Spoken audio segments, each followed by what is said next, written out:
It's the worst single-plane disaster in American commercial aviation history. Total loss of control. The airplane crashed approximately 30 seconds after takeoff. 273 people. 271 on the plane and 2 on the ground were literally vaporized. Its effects are still felt by the families of the victims. There is no closure. There is no such thing. In the long run, it served to fragment our family. It's the crash of American Airlines Flight 191. The crash of Flight 191 just wasn't another story. It was great intrigue. And unfortunately, it was tragic opera.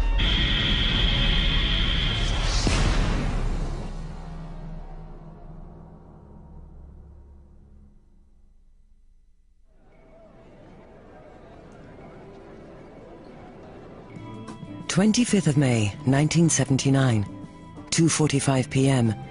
A warm spring afternoon in Chicago, Illinois, the Friday before a holiday weekend, and the roads were jammed with people. People anxious to get away for a little rest and relaxation. For most of these people, it was a day more or less like any other. But in just a few minutes, for some, things would suddenly change forever.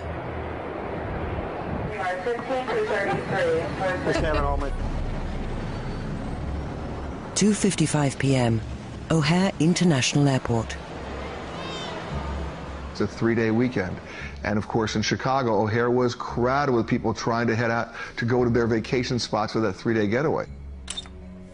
Aboard American Airlines Flight 191, the pilot, Walter H. Lux, co-pilot James R. Dillard, and flight engineer Alfred A. Udovich finished going through their pre-flight checklist. They were preparing to fly their DC-10 wide-body aircraft on a routine trip from Chicago to Los Angeles. Between them, they had over 46,000 hours of flight experience. Also aboard were 10 flight attendants and a full load of 258 holiday passengers. Among them was Richard Forstrom, age 36, a biomedical engineer. He'd been to a conference in Las Vegas, and then he was in Toronto at a university at a business meeting, and he was on his way home. Another passenger was Terence Cady, a 53-year-old executive with the United States Gypsum Corporation. He was on a business trip to Chicago, and as far as I remember, he actually canceled an earlier flight because he had relatives in Chicago he wanted to have dinner with or see, so he came, or was scheduled to come back home the next day. Also aboard Flight 191 was Leonard Stokel, a 45-year-old rock music promoter from Los Angeles, returning home to fulfill a family commitment. He had a date with his son Gregory, and he wanted to get back at a certain time for the holiday Memorial Day weekend. There was one seat left, and Lenny got on the plane. 06 runway 19, clear for takeoff. 2:59 p.m. The weather on that sunny afternoon was perfect, with a visibility of 15 miles, as the plane pushed away from the gate and taxied to runway 32 right.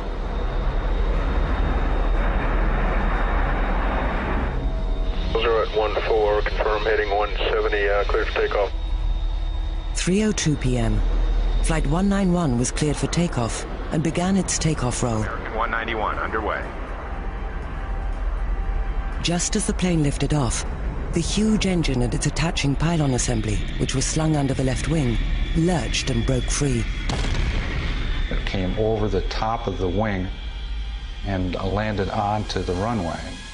As it did that, it took out part of the leading edge of the wing, about a 3-foot section. The flight crew didn't know that they actually lost or the engine separated from the airplane. They just knew that they had an engine failure. In the cockpit, the voice recorder picked up a single word. Damn. And then went dead. In the control tower, the air traffic controller saw it all. Look at this. Equipment. New equipment. He blew an engine. Oh. Yeah, right by that guy. Right, American 191 Heavy, you want to come back into what runway? But the pilots didn't answer. In fact, the pilots never radioed an emergency. They were too busy just trying to control the plane. Despite the terrible damage, the pilots were somehow able to control the aircraft, pulling it up to an altitude of 300 feet, where Flight 191 started rolling to the left. And eventually rolled 112 degrees to the left, and then dove 21 degrees nose down. 3:04 p.m. Just 31 seconds after becoming airborne, Flight 191 plunged to the ground 4,600 feet from the end of the runway.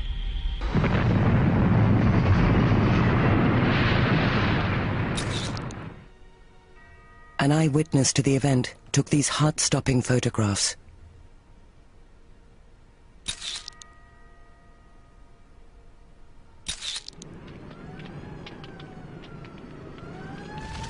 The crash destroyed a hangar and part of a caravan park.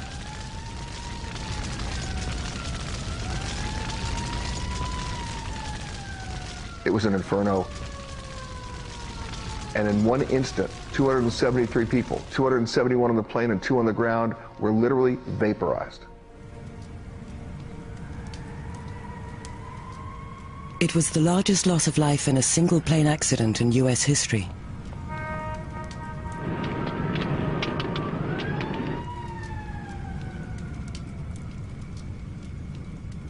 Within minutes, phones were ringing across America.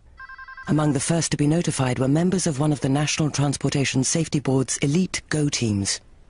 The GO team, which typically resides in Washington, D.C., consists of a senior air safety investigator as the IIC, or investigator in charge, and he's accompanied by team members which are specialists in specific areas such as operations, structures, systems, power plants, weather, air traffic control, survival factors.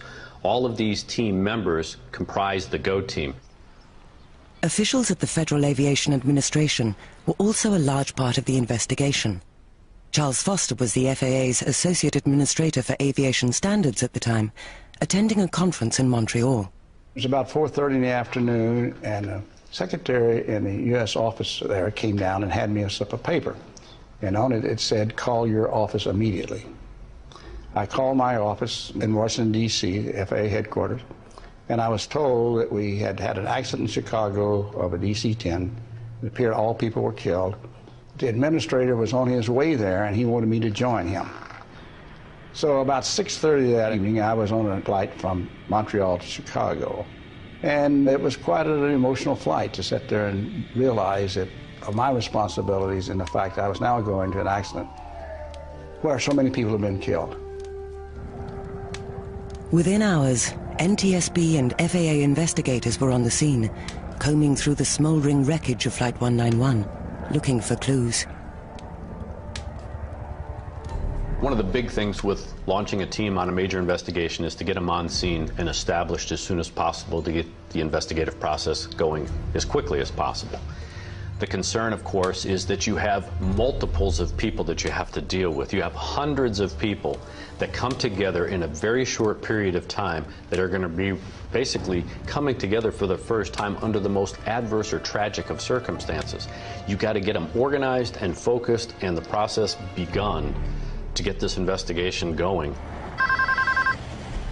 In the meantime, phones were also ringing at American Airlines. When you lose an airplane, everybody wants to know immediately, because at that point it's how does the airline recover as fast as they possibly can from a public perception point of view.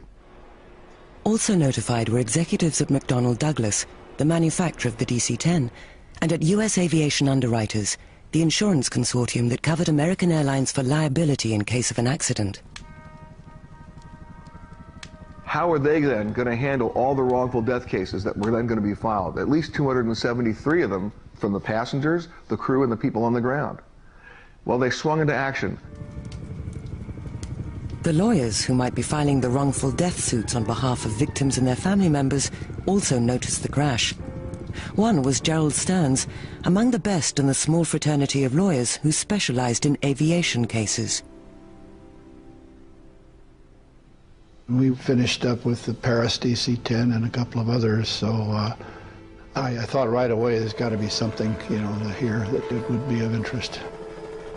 In fact, Flight 191 was the fourth fatal accident involving a DC-10 since its introduction in 1971, and the plane was a major carrier of passengers around the world.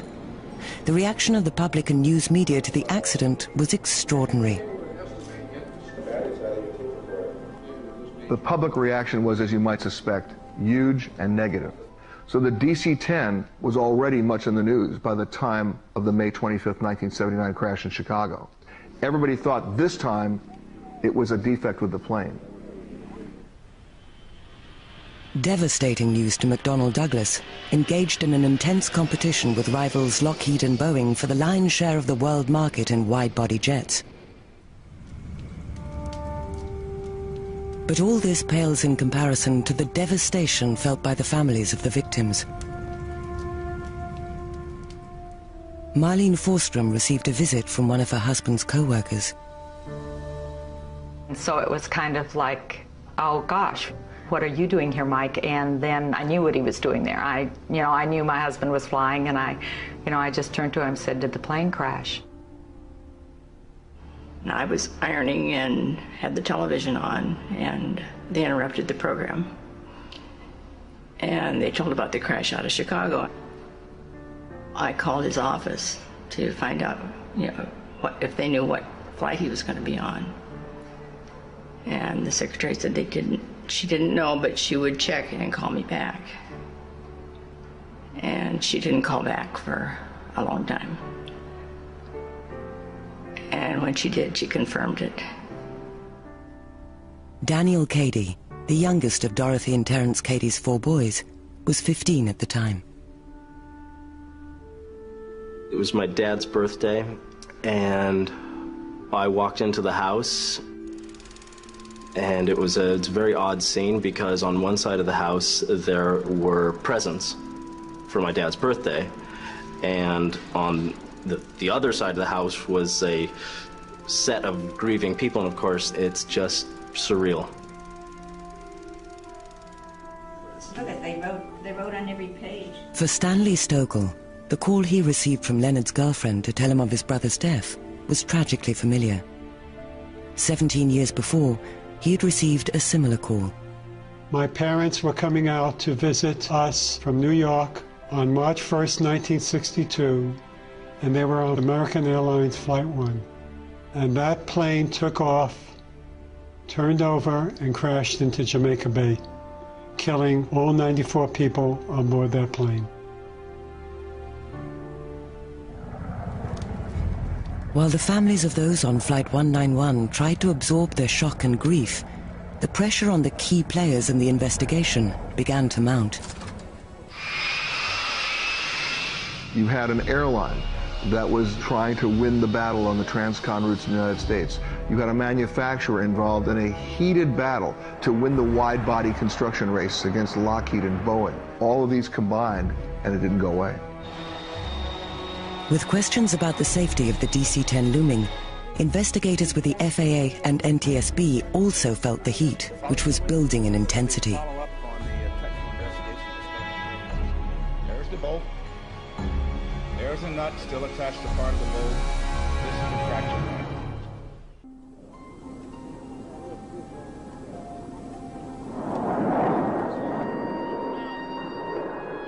26th of May, 1979.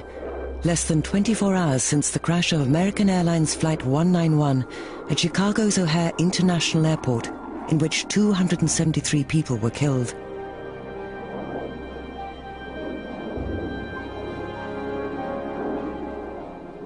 As the investigation pressed forward, the media spotlight intensified on the crash. Due to the magnitude of the disaster, the investigation team eventually included well over 100 people from the NTSB, the FAA, and private industry, including American Airlines and McDonnell Douglas. These groups were also represented on the NTSB GO team dispatched to the scene.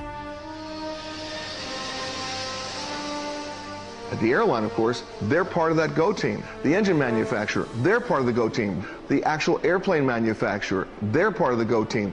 Every subcontractor, they're part of the GO team. They allow these people to be on GO teams for an understandable reason, because they're the people who understand the mechanics, the physics, the chemistry of the individual items that they manufacture. They can actually be helpful in an investigation.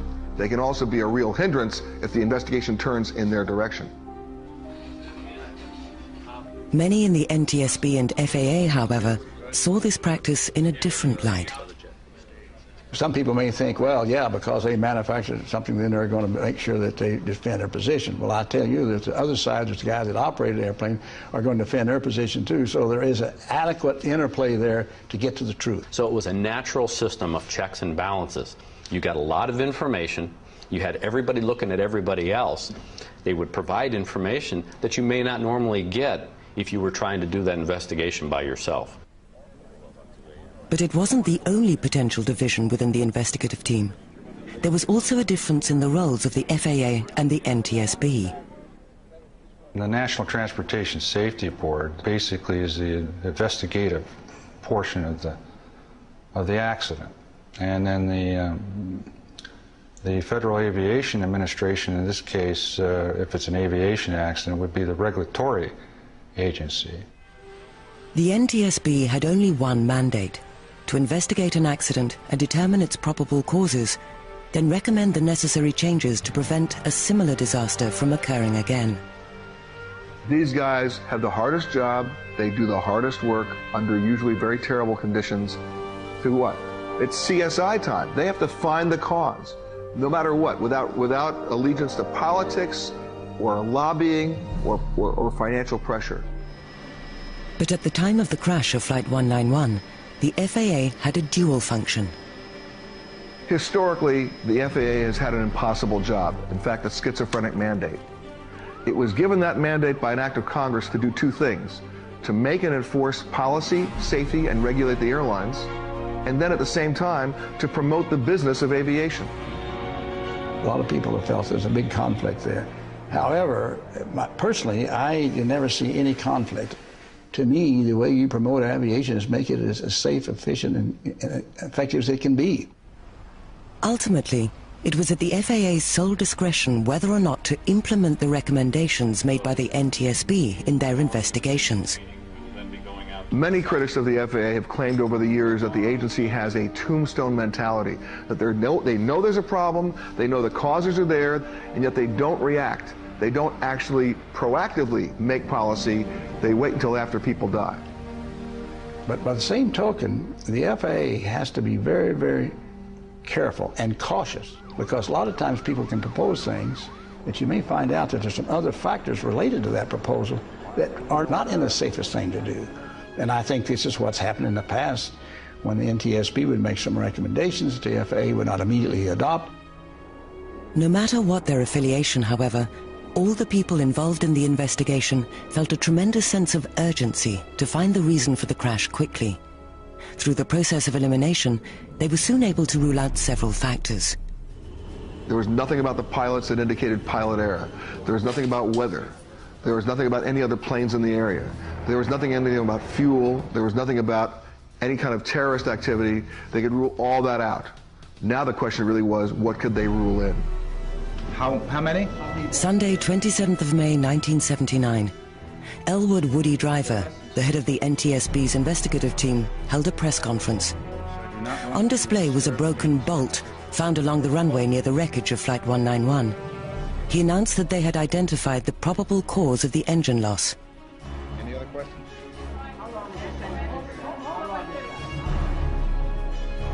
It appeared that the major cause at that time was due to a bolt that was one of the critical elements attaching the pylon to the wing itself. And Woody indicated that this was what had actually caused the accident. Well, thank you very much. Then, just as the press conference was winding down, an NTSB metallurgist named Michael Marks arrived. He was not part of the original GO team and was only asked to help with the investigation the evening after the crash. And I went into the auditorium and just went over to the table and sat down. And that's when Bob Gordon, who happened to be the structures man, gave me this bolt underneath the table and whispered in my ear, says, "What do you think, Mike?" And I took a look at the bolt, and I don't remember my response to him, but it was something like, "So what?" Marks could tell almost at once that the bolt was not the cause of the accident, that it had broken as a result of the crash. But there had been no other metallurgists on the GO team to determine this. This is a a classic example of what not to do in an accident investigation. To jump to conclusions in the beginning without substantiation. You can't really speak second day into an investigation when you haven't had an opportunity to get all the information. Woody was, I think, very interested in finding out what the cause of the accident was, and I think that he latched on to the fact that it was that bolt. In his defense, he gets his information from the people that are surrounding him. So if there was an implication to him that this bolt was a cause, then that's how we got to that point. Marks convinced Driver to cancel a planned appearance the following morning on the Today Show, but the damage had been done. You can imagine what it was like. I mean, ABC, NBC, CBS, everybody was there, all the locals, people from foreign. They were just going bananas with this information. In the mind of the public, the worst fears about the safety of the DC-10 had been confirmed. Everybody immediately said, aha, we know what happened. It was a design flaw. It was a construction flaw. These bolts were the cause. Some of the victims' families already had doubts about the DC-10. I wasn't surprised that somebody would come out and say that. I didn't know if that was the real cause of the accident. That could have been one reason. It could have been another reason. But I did hear about that, and I wasn't surprised. Others were hardly aware of the investigation, for understandable reasons. In my 15-year-old world, how it unfolded was something that, it's not that it didn't concern me, but I really didn't understand it. All I knew is that something horrible had happened, and we were simply waiting to see what the result would be. It didn't matter. You know, he was dead. So, you know, why it crashed and what caused it is interesting, but it wasn't going to bring him back. Meanwhile, on the 28th of May 1979, the FAA ordered a fleet-wide inspection on all DC-10 pylon attachment bolts. We're concerned about, was the bolt properly installed? Was it not properly put on the bolt? Was it properly secured and so forth? As the inspections of the pylon attachment bolts continued, engineers at McDonnell Douglas pored over the blueprints of the DC-10, desperately trying to prove that it wasn't the bolt or any other flaw in the design of the plane that led to the accident.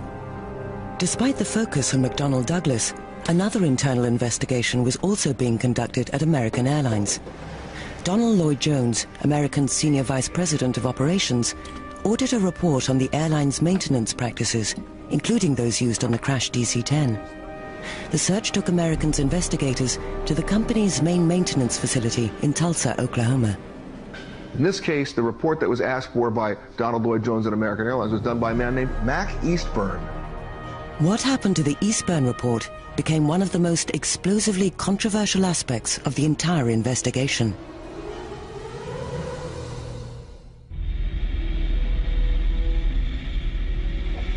May 28, 1979, 3 days after the crash of Flight 191 in Chicago, Illinois.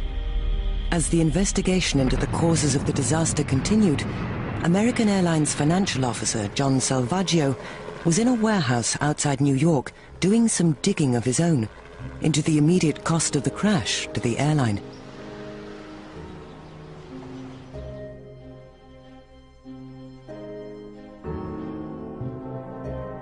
Well, the books for that particular plane weren't in New York City. They were out in Queens in some warehouse. So John Salvaggio is pulling the numbers on the books. They're looking at all the financial variables here as to how much they lost in the actual loss of this airplane. And they came up with a couple of totals, and they said, wait a minute, there's something wrong here with these numbers. Let's run them again. They ran them again. They ran them a third time. They could not believe what they were reading. But you know what? The numbers didn't lie. And the chairman of the board said, well, how bad is it? Salvaggio told his boss that, incredibly, American Airlines had actually made a $25 million profit as a direct result of the crash. It happened because they had the plane insured for full replacement value. Within 72 hours of the crash of Flight 191, executives at American Airlines received a check from their insurance company for nearly $15 million to cover the loss of the DC-10. Due to the effects of inflation, this was nearly twice what they had paid for the plane in 1972. At almost the same time, U.S. aviation underwriters were taking action of another kind. They got the passenger manifest immediately from their client, the airline. And within 24 hours, letters were written to the victims' families. And each letter basically said the same thing. We want to share our sympathy. We lost people too. We're going to take care of everything for you. Don't hire an attorney. Of course, we felt they were extremely misleading for a whole lot of reasons. Basically, what that letter is doing, it's giving legal advice to a potential adversary, and it's also practicing law without a license, and we thought it was improper. And we actually took them on in the federal court in Boston. I tried to get a restraining order from the multi-district judges to stop this letter from going out, but they turned me down. Among those who received this letter was the family of Leonard Stokel. Lauren and Gregory did receive a letter stating that American Airlines would take care of you. You don't have to go to an attorney. But for the Stokels, the promising words in USAU's letter rang hollow because of another letter they'd received 17 years earlier in the wake of the 1962 crash that killed Stanley and Leonard's parents. It was almost the exact same letter. I didn't believe a thing they said. The reason being is when I went to the airport to go to New York, as soon as we found out about the crash, I went up to the counter and I said, "My name is Stanley Stokel. My parents were on Flight 1. And they said I would have to pay for my ticket. And I said, "What?" I also paid for my flight when I had to go home. After that, I knew that I couldn't trust them. So I had to turn it over to the attorneys and let them handle it. Tuesday, 29th of May, the first business day after the crash, the Stokels' lawyers filed the first of what ultimately became scores of lawsuits against American Airlines and McDonnell Douglas. Of course, obviously the families need time to react, but I would say within a month or so we started getting inquiries. My brother, who lived in the San Francisco area, was in business, and he called me and said he knew an attorney who specialized in this field, and he recommended him to me. And so I called him, and he came down, talked to us, and that's how we got started.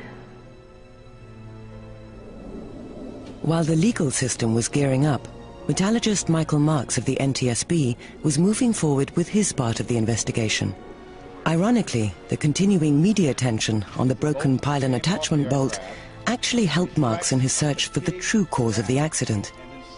It was a blessing in disguise to me because the focus was no longer directly on me or on any other part of the investigation. So the news media would leave me alone.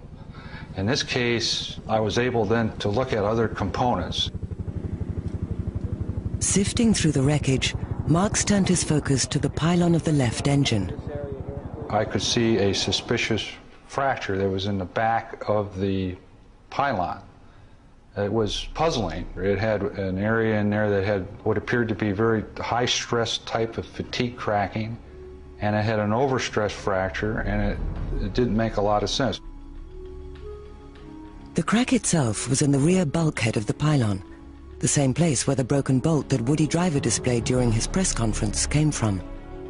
So Marks took the bulkhead and heads to the NTSB Metallurgy Lab in Washington, D.C. At American Airlines, almost 36 hours had passed since Senior Vice President of Operations Donald Lloyd Jones ordered the internal investigation into the maintenance history of Flight 191.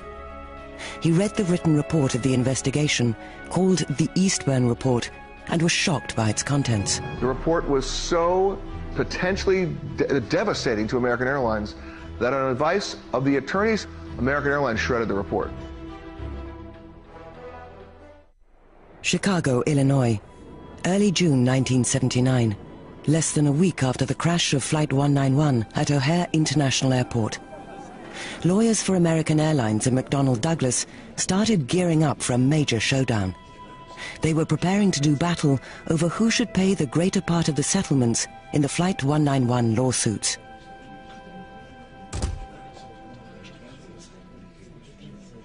The airlines and the manufacturers realized that the worst thing that could happen to them would be to get into a courtroom battle with a bereaved family and a competent lawyer where the airline and the manufacturers are fighting with each other. That's very bad from their point of view. They're just going to get an inflated, aggravated award. So they started working on what are called sharing agreements. But initially, American Airlines refused to participate in a sharing agreement with McDonnell Douglas, demanding instead that McDonnell bear the entire cost of the settlements. However, as the dispute ground on, someone leaked word to McDonnell Douglas of the existence of the Eastburn Report. So McDonnell Douglas goes to federal court in Chicago, because that's where the crash happened, and subpoenas the Eastburn Report. American Airlines attorneys go up into court, and their first response is, "We don't know what you're talking about." McDonnell Douglas says, "What are you talking about? We know there's a report."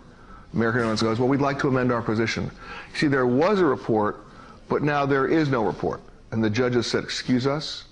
What happened to the report?" "Well, it was destroyed." The judge ordered Donald Lloyd Jones, the American Airlines executive who commissioned the Eastburn Report, to testify under oath as to its contents.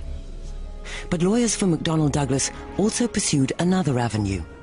Knowing the report had something to do with maintenance done on Flight 191 just prior to its fatal flight, they hired private detectives in Tulsa, Oklahoma, the site of American's main maintenance facility.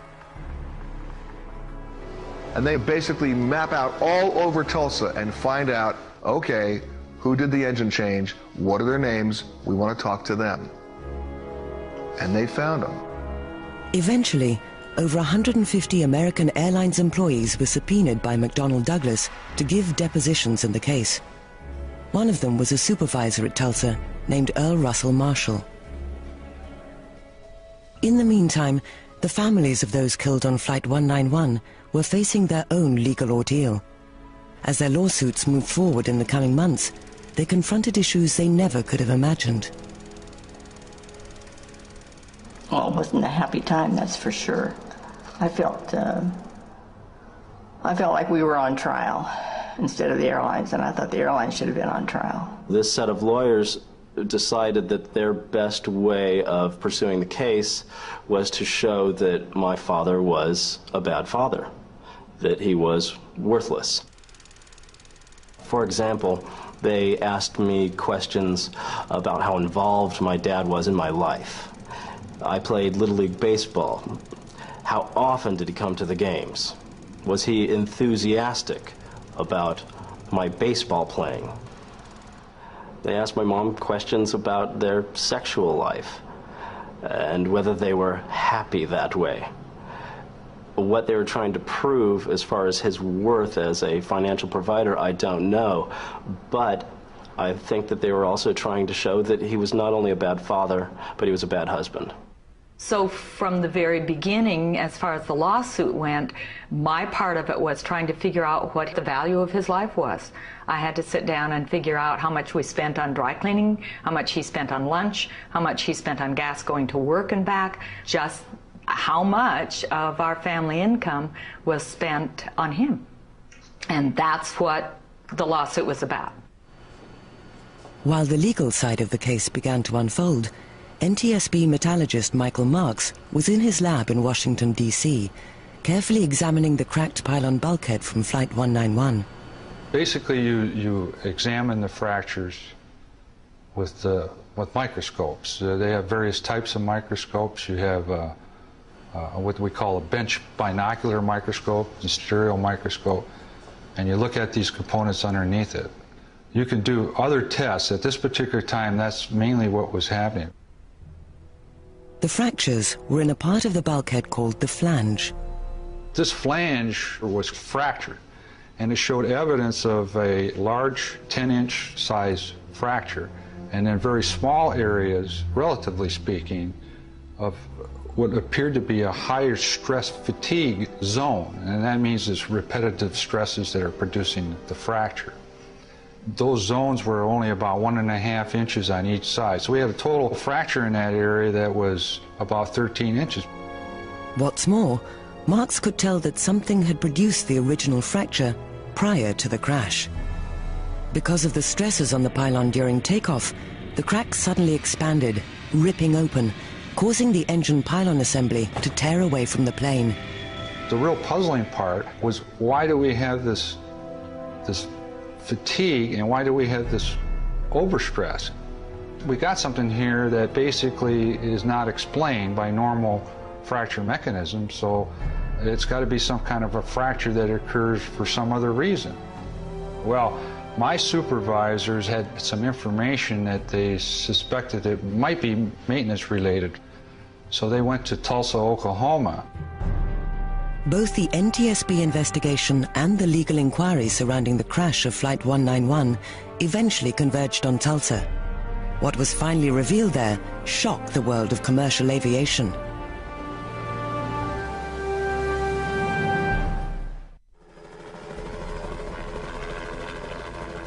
"6th of June 1979, 12 days after the crash of Flight 191, the FAA took the unprecedented step of grounding the entire fleet of DC-10s in America, a total of 138 planes. The order affected hundreds of thousands of the traveling public and cost the airlines involved millions in revenue.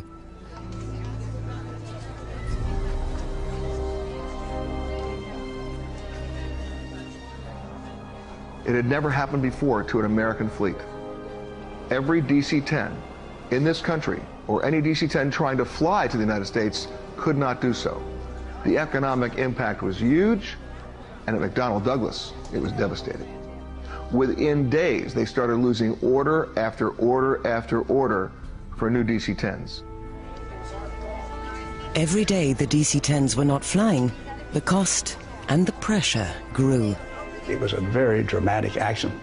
We had a lot of questions, a lot of concerns about the grounding of the airplanes, why we did it. We had criticism from many sources. The process that led the FAA to take this monumental step was intense. A major factor was what was discovered in the days prior to the grounding at American Airlines' maintenance facility in Tulsa, Oklahoma.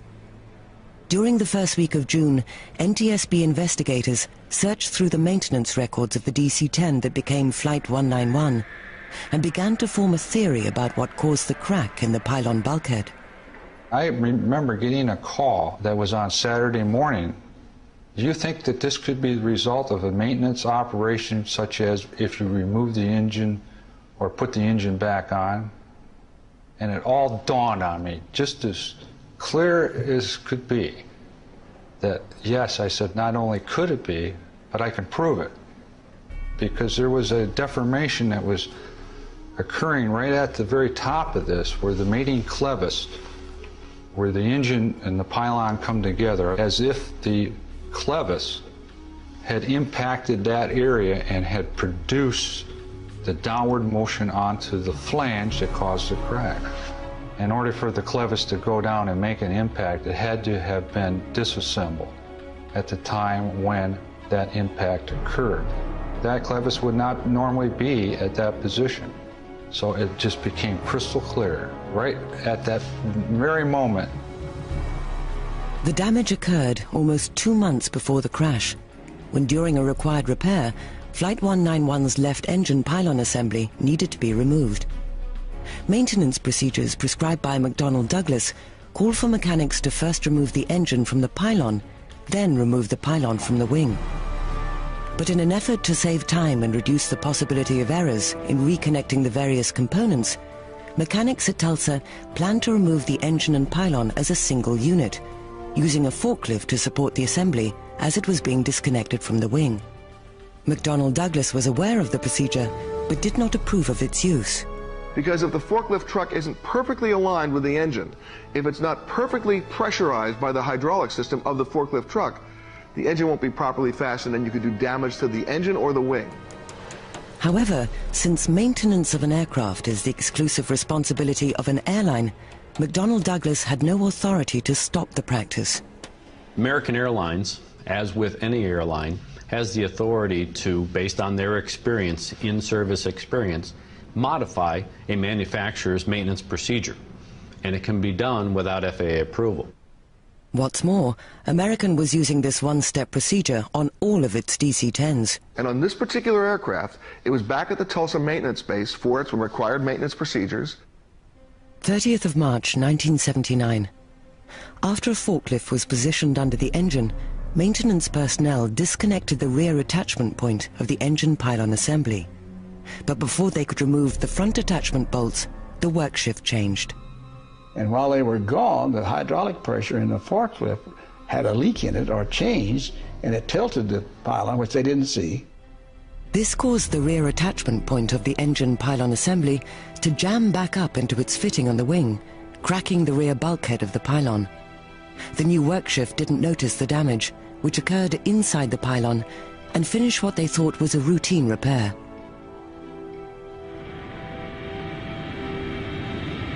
During subsequent flights, the crack in the bulkhead expanded until that fateful day in Chicago when it completely ripped open, causing the engine pylon assembly to tear off the plane.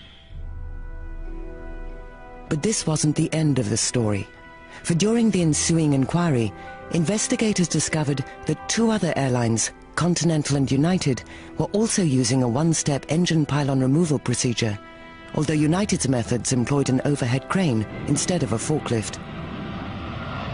The FAA ordered emergency inspections of those airlines' DC-10s. At first, the inspections found nothing out of the ordinary, but by now, there was another factor in the case. We had a suit filed against the FAA by the Airline Passengers Association, recommending that we ground all the DC-10s. I was prepared to sign an affidavit the next day to send back to the judge stating that we had adequate precautions in place, that we were making inspections, and there was nothing wrong as far as safety of the aircraft. Foster also testified before a congressional committee, saying that as far as the FAA was concerned, the DC-10 was safe. In fact, on the way back to the FAA, I mentioned to my colleagues that I felt comfortable for the first time that we really had a handle on what was going on. About 9 o'clock that night, I get a call from one of the people in the FAA headquarters and told me we had a report from San Francisco that a DC-10 pylon had a crack in it, and it was an aircraft that had been previously inspected. I come into the office and say, I want to talk to the person who actually saw the crack. The United Airlines maintenance worker confirmed the existence of the crack and that it was major, but it was in a place that couldn't be checked easily. Then we got together in a headquarters there trying to decide, what do we do now? Here we were, we had a United Airlines problem we had not solved yet. We had a lawsuit from a judge. We could not go the next day. I certainly was not going to sign anything saying we knew what was going on DC-10s. I'd been up on the Hill and told the Congress that we had a good handle on it. And then we decided at that time, several of us, that we were going to have to ground the airplanes. After clearing the decision with the head of the FAA, Langhorne Bond, and Brock Adams, the Secretary of Transportation, who were both overseas at the time, Foster picked up the phone and began the process of grounding the DC-10. I called the president of the Douglas Aircraft Company. As I sat in my office, I looked up at the clock. It was 4:04 a.m. I'll never forget the minutes, actually, when I called, and told him that we were going to take some action. It took probably the most guts by a person in the FAA in the dark of the night to determine and decide that they were going to ground that airplane. There were so many influences, there was so much pressure both ways, by the NTSB to ground it, by the industry to keep it flying. It was a very weighty decision, and in the long run, I think it was the right decision that he made. Marlene Forstrom was aboard a DC-10 with her two small children, traveling to a memorial service for her husband Richard on the very day the planes were grounded. Angela Forstrom was 7 years old at the time. I remember being scared to fly, obviously because my father had just been killed in an airplane crash, and then being on this plane and it taking a really long time you know, that we were having to sit on this plane and not knowing what was going on, and then eventually getting the news that we were having to be taken off the plane because of the fact that it was a DC-10 and it was being grounded for safety reasons. And my mom got very emotional, and of course whenever I saw my mom cry, it immediately made me cry. So I remember just being really upset about having to get off the plane and having to kind of relive again this trauma and having to talk about it and experience it. I had people ask me about, you know, what in the world was I doing flying the DC-10 in the first place. And it was sort of like, it was the convenient time to fly. My husband was already dead. If that one crashed too, you know what, we'd be with him. For many of the other families of those killed aboard Flight 191, the revelations about the faulty maintenance practices on the DC-10 were devastating. When we found that out, we were absolutely taken back about the entire story. It hurt us. It was shocking to us. It was shoddy maintenance on Americans' part. I think it goes to the idea of accountability and cutting corners. You have a company and a culture, perhaps, that simply cut corners. And it had tragic, tragic results. Eventually, 6 other DC-10s, 4 with American Airlines and 2 with Continental, were found to have pylon cracks caused by the faulty maintenance procedures. They were repaired in the weeks ahead before they too could cause catastrophic accidents. Nonetheless, the pressure to put the DC-10s back in the air quickly was intense. The lobbying efforts of McDonnell Douglas at this point to the FAA were saying, you are ending this company as a financially viable institution if you don't let us fly these planes. With the DC-10s on the ground, airlines were starting to hurt. So the airlines started lobbying for it just to be able to get their planes back in the air. They had nothing to replace the DC-10 with. But the FAA was determined to make a thorough inspection of the entire DC-10 fleet before allowing the planes to fly again. We had an outside independent organization actually do a risk analysis of all the things that were related to the different kinds of systems on the airplane, far and above what we would normally have done in a normal certification of an aircraft, because we wanted to make sure if there's anything wrong with this airplane that we would find it. For some of the victims' family members, however, even these safeguards were not enough. My reaction was that I would never set foot on one. I mean, I hope they were safe, but my feeling was that I wouldn't want to be on it or any of my family to be on it. I thought that the DC-10 should be taken out of service completely. 13th of July, 1979. 36 days after the DC-10 was grounded, all the cracks in the damaged aircraft were repaired and the faulty maintenance procedures halted. The FAA lifted its ban and the DC-10 took to the air once again. But this did not solve all the problems with the DC-10, for, incredibly, the engine falling off was only part of the reason Flight 191 crashed.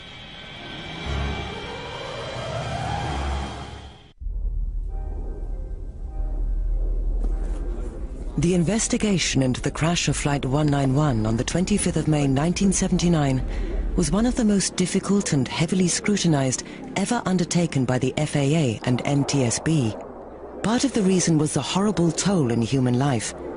Another was the nearly complete disintegration of the airplane on impact, making the gathering and interpretation of evidence extremely difficult. So it should be pretty accurate data. Even so, investigators were able to piece together a detailed timeline of exactly what happened to the DC-10 after its engine and pylon tore off during takeoff. This initiated a complex sequence of events which ultimately doomed the aircraft. See, what happens is that engine fell off, and that's what engines are supposed to do. If they're in trouble, they're supposed to detach themselves from the airplane because they are more dangerous attached to the wing and vibrating big time than if they just drop off. But in the case of Flight 191, the engine did not come off the plane cleanly. It also ripped off a 3-foot section of the left wing's leading edge. As the engine came off and tore out the front part of the wing, it took out the hydraulic systems that were all in there, and the hydraulic systems are used to maintain the slats. The slats are used for extending the wing. In other words, as it goes out in front of the wing, makes a bigger airfoil, and therefore produces more lift on the wing at a slower speeds. This wouldn't have caused a problem, as all commercial airliners are designed with backup systems in case a primary system is lost. But McDonnell Douglas engineers had routed both their primary and secondary hydraulic lines through the same place. As a result, both were lost when the engine tore off the plane. This design of the cables for an hydraulic system had come up from the DC-9. It was a continuation of a design that they had had and had been very successful. And the FAA had to prove that there was nothing unusual or unsafe at all about having that type of a design and having it operate in the same location. From their position in the cockpit, the pilots couldn't see that an engine had fallen off the plane. All they knew was that they had suddenly lost power in their left engine. So they initiated the prescribed emergency procedures for a power loss on takeoff. Another problem was that the engine loss had cut a crucial portion of the plane's electricity, which came from a generator driven by the engine. That it knocked out the pilot's flight instruments. And it so happened that the first officer was flying the airplane. Of critical importance was a device called a stick shaker. This actually makes the pilot's control stick shake when the plane is nearing a stall, which is a condition where the wings lack the lift to keep the plane in the air. Although the co-pilot's instruments were functional, he lacked a stick shaker. At that time, when the airplane was manufactured, it was a customer option to have it mounted on the first officer's side. American Airlines didn't exercise that option, so the stick shaker only resided on the captain's control column. Despite the severity of the problem, the co-pilot, James Dillard, performed perfectly, flying the plane exactly as the emergency engine-out procedures dictated. One of these required him to fly the plane at takeoff speed, called V2. And that's the speed that you fly at if you lose an engine, to give you the best climb rate to miss any obstacles near the airport. And the procedures always, up to that time, was that once you lose an engine on takeoff, you go to V2 speed. So as the crew took off and they knew they had a problem, their immediate reaction was to go to V2 speed. And it so happened that they were above V2 speed at that time. Dillard pulled the nose up, causing the speed of the plane to reduce slightly to V2. But what he didn't know was that as the plane climbed, the hydraulic fluid in the left wing was slowly bleeding off. And as a result of that, the pressure to keep the slats out was lost. This caused the slats on the left wing to retract. So you lost essentially some part of your wing. And as such, what happens is that you lose lifting power. So you have to go faster to maintain the lift. As the left wing lost lift, it began to dip, nearing the threshold of a stall. And so now the stall speed of that wing had changed compared to the stall speed on the right wing. So as they went from the speed they had down to V2 speed, they went through that to that stall speed of a wing with the slat in, and so the left wing stalled. Normally, the pilot would be warned of this through his stick shaker. But in this case, the co-pilot Dillard was flying the plane and didn't have one. And when it stalled, the airplane just rolled over and went straight down in. Had they not reduced the speed, had they maintained the airspeed they had, they could have flown the airplane out. But with the power to many of their instruments cut off by the engine loss, First Officer James R. Dillard and Captain Walter H. Lux had no way of knowing their plane was entering a stall until it was too late. Had the pilot been able to get the stick shaker and stall warning, he would have probably pushed the nose over, and before it ever slowed up to the point that he was going to lose the lift on the left wing.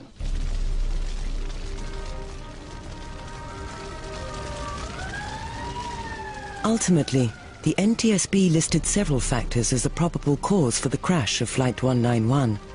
It also made several recommendations to correct those problems. Just how those recommendations were addressed would affect the potential safety of millions of people around the world.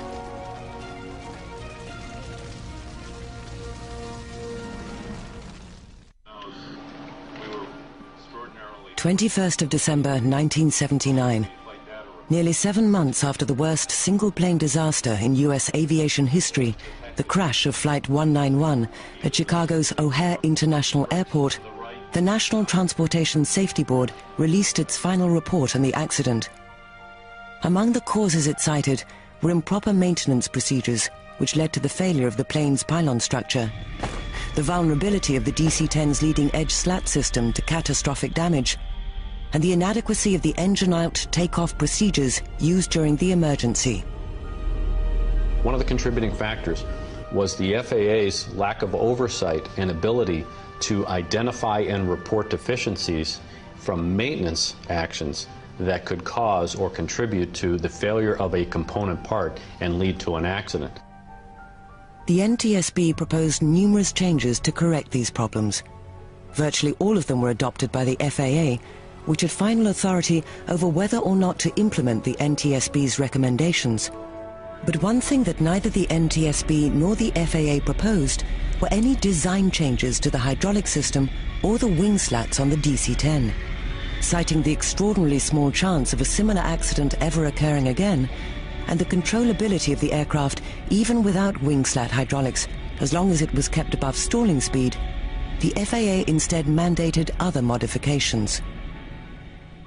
We changed immediately the requirement that you go to V2 speed, stating that if you're above V2 speed, you stay there, up to 10 knots over V2 speed.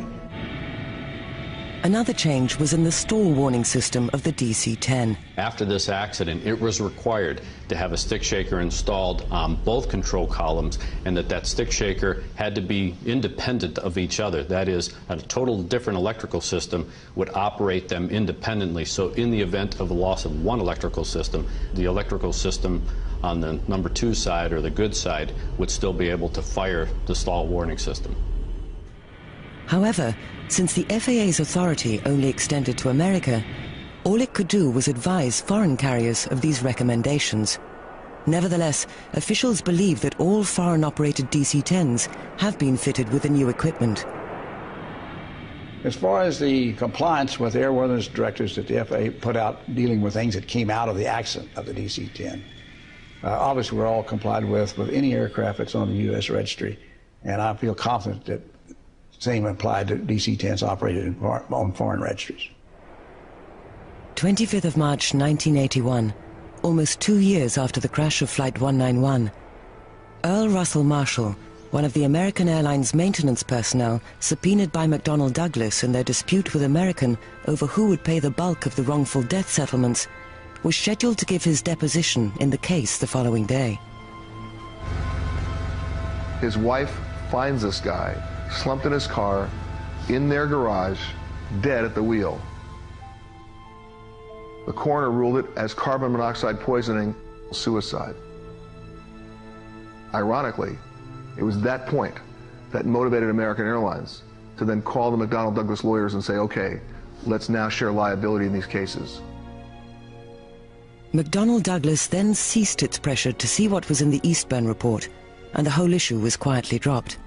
Its specific contents are still secret.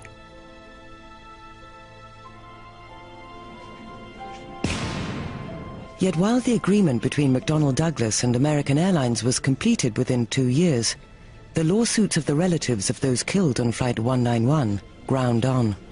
The law cases that related to the crash of all the victims' families went on for over 9 years. And the reason for that, in this particular crash and every other crash, is there is no provision in any state law for the awarding of prejudgment interest in wrongful death cases. It's a horrible, horrible process. It's demeaning. There is no thought of the people involved. It is about the attorneys and the court system. I wouldn't wish that experience on anyone. I've gone through this twice. Each time it was agonizing.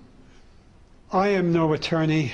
I can only tell you I was very disappointed with the settlements, and I didn't have any respect for the legal system, how it took place. Estimates as to the amount of all the settlements made in the crash of Flight 191 run as high as $100 million, but the exact cost remains unknown. That is a very close-kept secret with the insurance industry. You have to understand how the insurance works with paying these cases off. The last thing they want is for it to get out to the general public what they have paid to settle certain cases. While American Airlines was shielded from direct liability by its insurance carrier, the consequences for McDonnell Douglas were devastating. Orders for the DC-10 dried up almost immediately after the crash and never returned to pre-crash levels. As the orders dropped down, the assembly line slowed down, McDonnell Douglas had nothing left to do except to make another version of the DC-10 called the MD-11, which was not successful. They tried to extend the fuselage of the DC-9 with the MD-80, 81, 82, 83, 87. But by that time, they just couldn't compete anymore. And they ended up basically being bought out, being absorbed by Boeing. The effect on American Airlines was far less severe. The FAA fined the airline $500,000 for improper maintenance, a huge amount in 1979, and business was understandably slow in the months immediately following the crash. But it came back strong, and today American is still one of the most successful airlines in the world. The DC-10 is still flying today, carrying freight in America and passengers overseas. After the problems that plagued the aircraft during the early years of its service, since the crash of Flight 191 in 1979, it has a generally excellent safety record.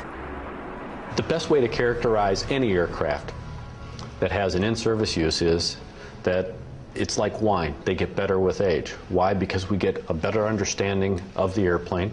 We identify the deficiencies, we correct them. So over that period of time, the airplane becomes better. 25th of May 2004 marked the 25th anniversary of the crash of Flight 191. But for the families of the victims, even the passage of a quarter of a century has done little to dim their memories. There is no closure. There is no such thing. You know, it's probably the worst used phrase in the world today. You know, it never hurts less, it just hurts less often. For a short period of time, it brought our larger extended family together, but I think in the long run, it served to fragment our family. My brothers literally moved all over the world, whether to escape or to find something, I don't know. We loved Lenny. We miss him. He had a great career going, and it ended abruptly. I feel terrible for his children. Gregory was 13 years old, and look what he had to look forward to. No father, who he loved dearly. I have the same thoughts I have every 25th of May. The fact that it was his birthday always reinforces the date for me, of course. It was life-changing. It was devastating. I lost so much because my children lost their father, and they lost their mother for a while.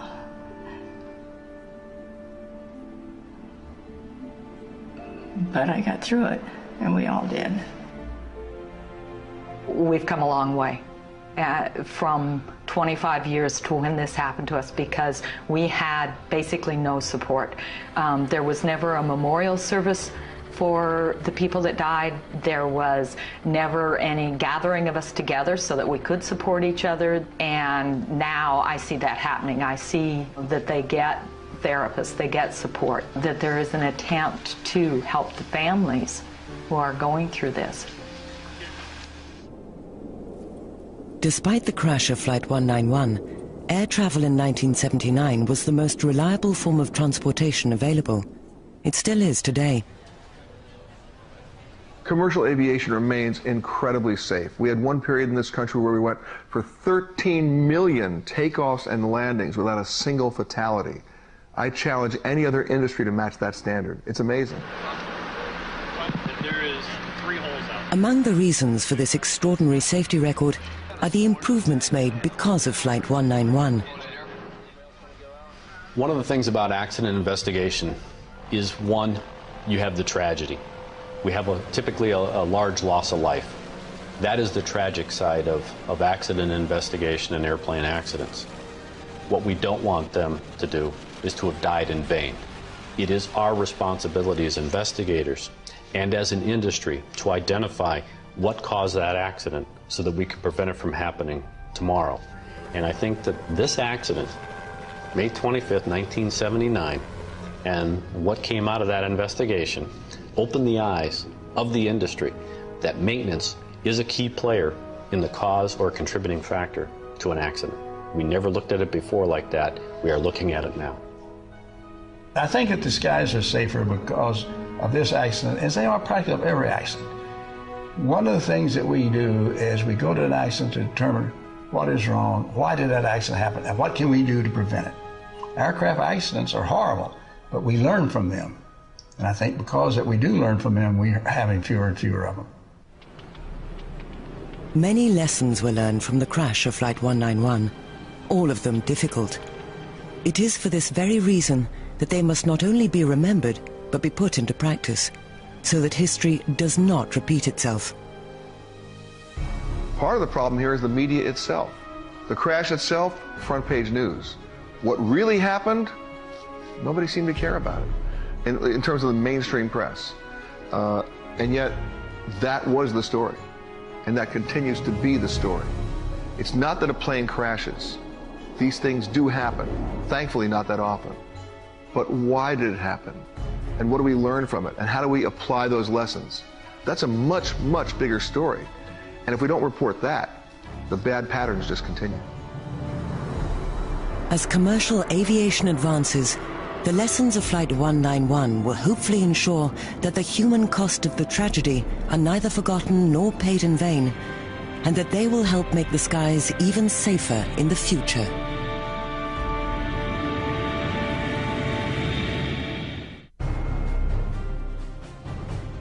The series of disasters that struck the British Comet airliners in the 1950s, causing the passenger jets to break up in mid-flight, are revisited in a few minutes here on the History Channel.